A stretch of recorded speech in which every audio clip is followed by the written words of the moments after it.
स्वागत है आप सभी का learning channel education and exams पर। इस वीडियो में हम पढ़ने जा रहे हैं ब्लॉक एमक्यूएसआर की सामान्य ज्ञान प्रतियोगिता 2020 के पहले राउंड के प्रश्नों का हल। स्टूडेंट्स, पिछली 10 तारीख को आपका एक पेपर हुआ था सामान्य ज्ञान प्रतियोगिता का और इसमें आप सबने बढ़ चढ़ कर भाग लिया, इसके लिए आपका शुक्रिया। आइए देखते हैं इस प्रतियोगिता में जो प्रश्न पूछे गए थे उनके सही हल क्या थे और आप किस तरह से उनको समझ सकते थे। पहला लेवल था इजी लेवल और इसमें 10 प्रश्न थे।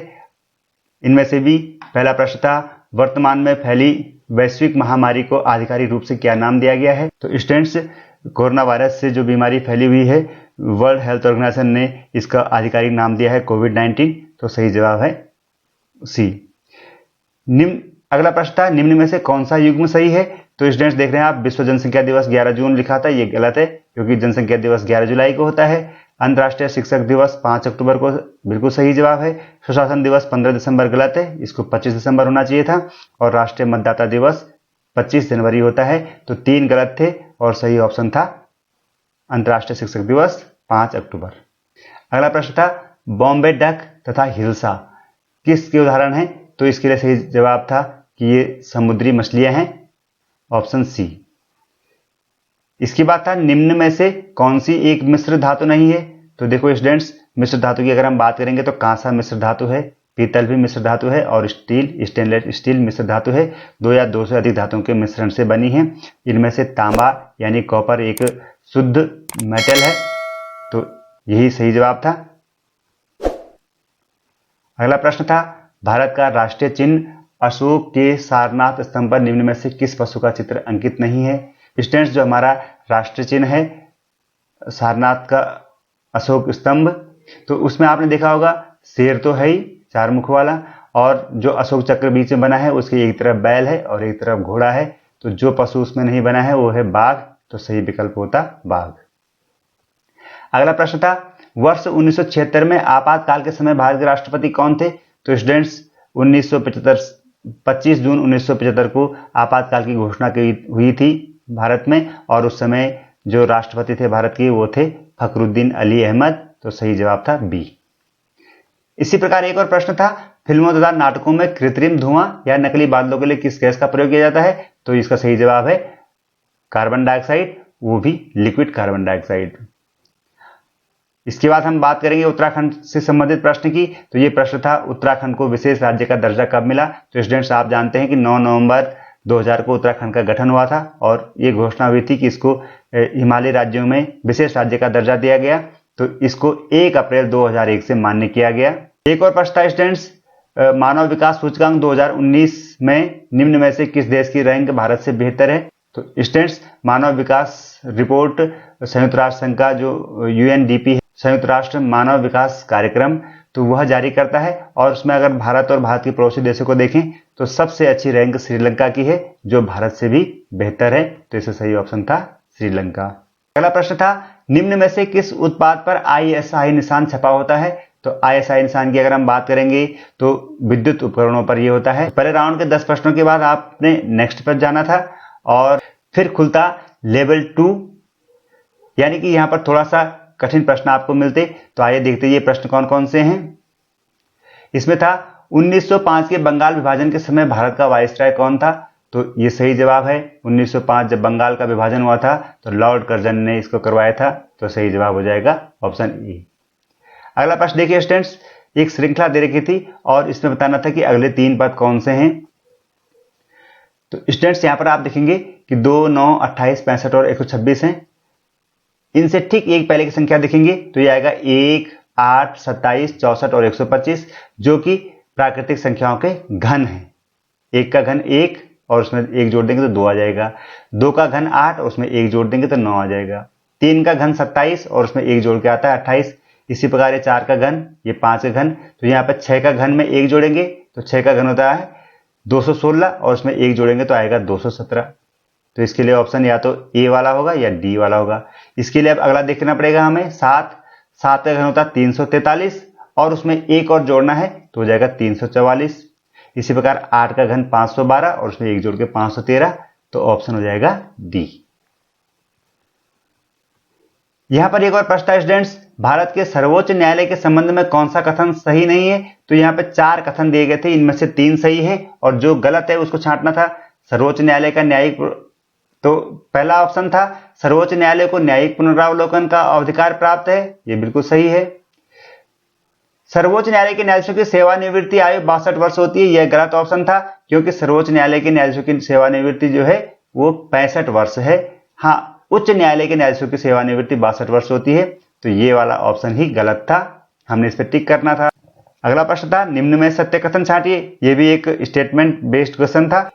इसमें क्या था कि 3 कथन गलत हैं और 1 सही है, उसको छांटना था। भारत रत्न पुरस्कार पाने वाली प्रथम महिला लता मंगेशकर, ये गलत जवाब है, ये सही जवाब है इसमें इंदिरा गांधी। चंद्रशेखर वेंकट रमन प्रथम भारतीय थे जिन्हें नोबेल पुरस्कार मिला, ये भी गलत है, क्योंकि प्रथम भारतीय थे गुरुदेव रविंद्रनाथ टैगोर, जिनको भारत रत्न पुरस्कार, जिनको नोबेल पुरस्कार दिया गया। इसी प्रकार हिंदी भाषा के ज्ञानपीठ पुरस्कार पाने वाले प्रथम साहित्यकार हरिवंश राय बच्चन थे, ये भी गलत है, क्योंकि हिंदी भाषा के लिए जो ज्ञानपीठ पुरस्कार दिया गया था सबसे पहले सुमित्रानंद पंत जी को दिया गया था। तो जो चौथा विकल्प है वही सही होगा। मेजर सोमनाथ शर्मा परमवीर चक्र से सम्मानित प्रथम भारतीय सैनिक थे, तो that is the right option. अगला प्रश्न था 2011 की जनगणना के अनुसार उत्तराखंड के जिन जिलों की जनसंख्या 10 लाख से अधिक है वे जिले हैं। तो स्टूडेंट्स मैं आपको बता दूं कि उत्तराखंड के 3 जिले ऐसे हैं जिनकी जनसंख्या पूरे उत्तराखंड की जनसंख्या की आधी है, यानी कि अगर उत्तराखंड में 1 करोड़ लोग हैं तो 2011 की जनगणना के अनुसार इन तीनों जिलों में 50 लाख से अधिक लोग हैं, और वो जिले हैं हरिद्वार, देहरादून और उधम सिंह नगर।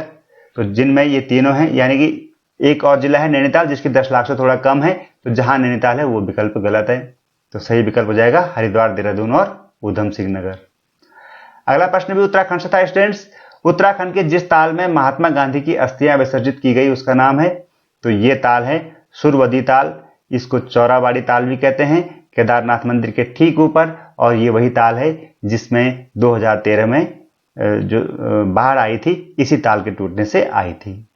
प्रश्न था निम्न पर्वत चोटियों का पूर्व से पश्चिम की ओर सही क्रम लगाएं। पूर्व से पश्चिम का मतलब है कि हमें पर्वत चोटियों को इस तरह से लगाना है कि जो पूर्व में है वो पहले आए। तो स्टूडेंट्स अगर आप देखें तो सही ऑप्शन है कंचनजंगा सिक्किम में है, एवरेस्ट नेपाल में है, अन्नपूर्णा भी नेपाल में है और नंदा देवी उत्तराखंड में है।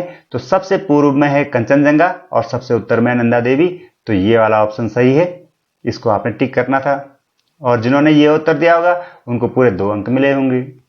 अगला प्रश्न स्टूडेंट्स एक चित्र पर आधारित था और प्रश्न था कि इस एयरक्राफ्ट का नाम और जिस देश से यह आयात किया गया है उसका नाम का सही युग्म। तो देखिए स्टूडेंट्स इस चित्र को आप देख रहे हैं, यह है रफाल, और रफाल जो फाइटर प्लेन है ये खरीदे गए हैं फ्रांस से, तो सही ऑप्शन था सी।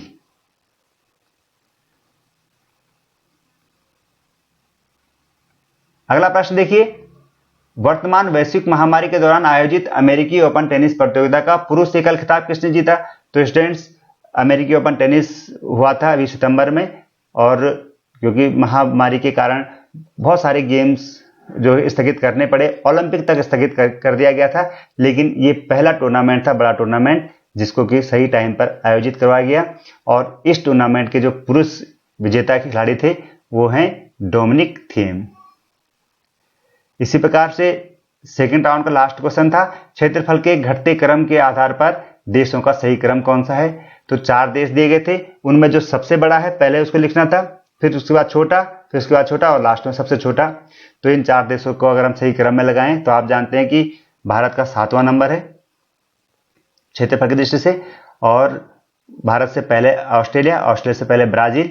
तो सही विकल्प था सी, चाइना, अमेरिका, ब्राजील और भारत। तो ये राउंड बी के प्रश्न हो गए। और अब तीसरे लेवल पे तीसरे लेवल पे जाने के लिए हमें करना है नेक्स्ट, और तीसरे लेवल में थे 5 प्रश्न। पहला प्रश्न था, इसमें एक लोगो दिया गया था और इसको देखकर हमें बताना था सही उत्तर, और यहां पर स्टूडेंट्स आपको बताया गया था कि इस लोगो के बारे में 2 या 2 से अधिक चीजें सही हो सकती हैं, तो वो सही छांटनी थी आपने। तो यहां पर दिया गया है कि यह संयुक्त राष्ट्र संघ का एक आनुषंगिक इकाई विश्व स्वास्थ्य संगठन का लोगो है। तो स्टूडेंट्स आपने देखा होगा यह लोगो कई बार दिखाया गया है वर्तमान परिस्थितियों में। तो ये बिल्कुल सही था। विश्व स्वास्थ्य संगठन का ये लोगो है। और इसी प्रकार से अब आपको बताना था कि विश्व स्वास्थ्य संगठन का मुख्यालय रोम इटली में है, तो ये गलत था, इसको हमें टिक नहीं करना था, क्योंकि विश्व स्वास्थ्य संगठन का जो मुख्यालय है वो जेनेवा में है और जेनेवा स्विट्जरलैंड में है। इसी प्रकार से दिया गया लोगो विश्व व्यापार संगठन का है, तो विश्व व्यापार संगठन का तो ये लोगो है नहीं, ये गलत था। और अब अगला स्टेटमेंट था विश्व व्यापार संगठन का मुख्यालय जेनेवा स्विट्जरलैंड में है, तो ये भी सही जवाब है, तो इसको भी हम टिक कर लेते। अगला प्रश्न था स्टूडेंट्स, यहाँ पर एक आकृति दी गई थी और आपको बताना था कि इस आकृति में कितने घन हैं। तो अगर आप इसको देखें तो यहाँ बेस में देखें तो 3 × 3 का एक स्क्वायर बन रहा है, तो 3 × 3 यानी बेस पे इसके 9 है। सेकेंड लेवल पे अगर आप देखें तो 4 तो आपको दिख ही रहे हैं और एक यहाँ इसके नीचे है थर्ड लेवल के वाले में, जिस पे थर्ड लेवल टिका हुआ है। तो पहले लेवल पर 9, दूसरे लेवल पर 5 और तीसरे लेवल पर 1, तो टोटल हो गए 9 और 5 14 और 1 15। तो इस प्रकार से हम कह सकते थे कि इस आकृति में 15 घन बने हुए हैं। अगला प्रश्न था इस लेवल का, 29 अगस्त 2020 को भारत के 5 खिलाड़ियों को राजीव गांधी खेल रत्न पुरस्कार से सम्मानित किया गया। इनमें से 3 खिलाड़ी हैं। तो स्टूडेंट्स 29 अगस्त को जो खेल दिवस होता है हमारे देश का, तो उस दिन खेल रत्न पुरस्कार दिए जाते हैं। इस बार पहली बार 5 खिलाड़ियों को यह पुरस्कार दिया गया और उन खिलाड़ियों के नाम हैं मनिका बत्रा, जो कि टेबल टेनिस से सही जवाब है, और साइना नेहवाल को पहले ही मिल चुका है, तो ये सही जवाब नहीं था। रोहित शर्मा को इस बार मिला है, तो ये भी सही जवाब था। बबीता फोगाट को नहीं मिला है, बल्कि विनेश फोगाट को मिला है, वो भी कुश्ती की हैं, तो यहाँ पर बबीता फोगाट गलत जवाब था। रानी रामपाल हॉकी की हैं, तो इनको मिला है। तो 3 खिलाड़ी तो ये हो गए। इसके अलावा एक पैरा एथलीट हैं मरियप्पन थंगावेलु, उनको मिला था। तो बबीता, तो इस प्रकार से जो 5 लोग हैं जिनको खेल रत्न पुरस्कार मिला था, Manika Batra table tennis, Rohit Sharma cricket, Rani Rampal hockey और विनेश फोगाट कुश्ती में, और पैरा एथलीट हैं थंगावेलु, मरियप्पन थंगावेलु। तो इन 5 लोगों को राजीव गांधी खेल रत्न पुरस्कार इस बार दिया गया। अगला प्रश्न था उत्तराखंड की नदियां और उनमें बने बांधों का कौन सा युग्म सही नहीं है। तो देखो स्टूडेंट 3 युग्म सही है, चौथा जो गलत है उसको छांटना था। देखो भागीरथी और भिलंगना नदी पर बना है टिहरी बांध, ये बिल्कुल सही है। टॉन्स नदी पर बना है किसाऊ बांध, हिमाचल और उत्तराखंड की सीमा पर है ये।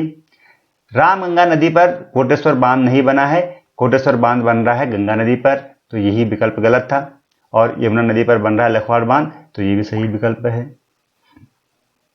लास्ट प्रश्न था स्टूडेंट्स इस लेवल का, नई शिक्षा नीति 2020 के संबंध में जो सही कथन था उनको छांटना था, और इसमें भी एक या उससे अधिक उत्तर हो सकते थे। तो देखो 5वीं तक मातृभाषा का स्थानीय भाषा के माध्यम से शिक्षा का प्रावधान नई शिक्षा नीति में किया गया है, ये बिल्कुल सही जवाब है। और 3 साल की आयु पूर्ण करने पर विद्यालय में औपचारिक प्रवेश दिया जाएगा, ये भी सही जवाब है। अगर हम तीसरे ऑप्शन को देखें तो 11वीं कक्षा से ही व्यावसायिक पाठ्यक्रम शुरू किया जाएगा, ये कथन सही नहीं है, क्योंकि नई शिक्षा नीति में 6वीं कक्षा से ही व्यावसायिक पाठ्यक्रम शुरू करने की पेशकश की गई है, तो ये गलत था। और शिक्षा का अधिकार अधिनियम अब 6 से 18 साल तक के बच्चों पर लागू होगा, ये गलत जवाब था, क्योंकि जब 3 साल की पूर्ण की आयु से ही विद्यालय में प्रवेश की अनुमति दी जा रही है, तो RTI भी 3 साल से ही शुरू हो जाएगा, तो ये स्टेटमेंट भी सही नहीं था। तो इस प्रकार से ये थे 25 प्रश्न और उन 25 प्रश्नों के उत्तर। स्टूडेंट्स, अगर आपका सिलेक्शन सेकेंड राउंड के लिए हो गया है तो आपको हमारी तरफ से बहुत सारी शुभकामनाएं हैं, और यदि आप 1-2 मार्क्स से सेकेंड राउंड के सिलेक्शन के लिए रह गए हैं तो आप निराश न हो, मेहनत करें और अगली बार सफल हों। तो सेकेंड राउंड में भी कुछ इसी तरह के प्रश्न पूछे जाएंगे, उसके लिए मैं एक डेमो वीडियो जल्दी ही अपलोड करूंगा, आप उसको भी देखें। तो मिलते हैं जल्दी ही, तब तक के लिए बाय बाय।